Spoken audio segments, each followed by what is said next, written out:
ते सोच के नहीं सान अखियां लाइया मुंदरे मुंह जा पिया है। पापा जी हाँ जी। दसो हुन तुहानू केड़ा शेर सुनावा?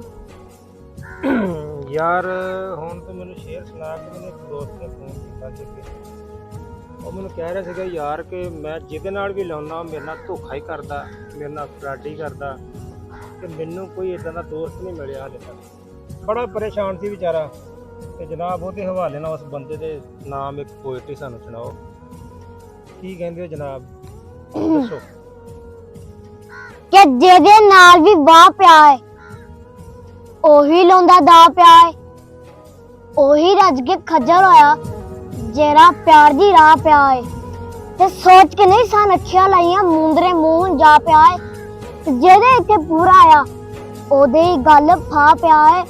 और डंगर भी ते उधर गए ने जिधर ओदा घाह पिया है। सच्ची गल आ कि डंगर भी ते उधर गए ने जिधर ओदा घाह पिया है। ਇਹ ਦੂਜੇ ਘਾਹ ਦੀ ਗੱਲ ਨਹੀਂ ਕਰ ਰਿਹਾ ਕਿ ਜਿਹੜੇ ਡੰਗਰ ਖਾਂਦੇ ਆ, ਇੱਕ ਮਿਸਾਲ ਦੇ ਰਿਹਾ ਕਿ ਡੰਗਰ ਵੀ ਤੇ ਉਧਰ ਗਏ ਨੇ ਜਿੱਧਰ ਉਹਦਾ ਘਾਹ ਪਿਆ ਹੈ। ਹਾਂਜੀ ਭਈਆ ਸਾਹਿਬ ਕਿ ਡੰਗਰ ਵੀ ਤੇ ਉਧਰ ਗਏ ਨੇ ਜਿੱਧਰ ਉਹਦਾ ਘਾਹ ਪਿਆ ਹੈ। ਓ ਸਾਡਾ ਛੱਲਾ ਮੋੜ ਦੇ ਸਾਨੂੰ, ਤੇਰਾ ਛੱਲਾ ਆ ਪਿਆ ਹੈ।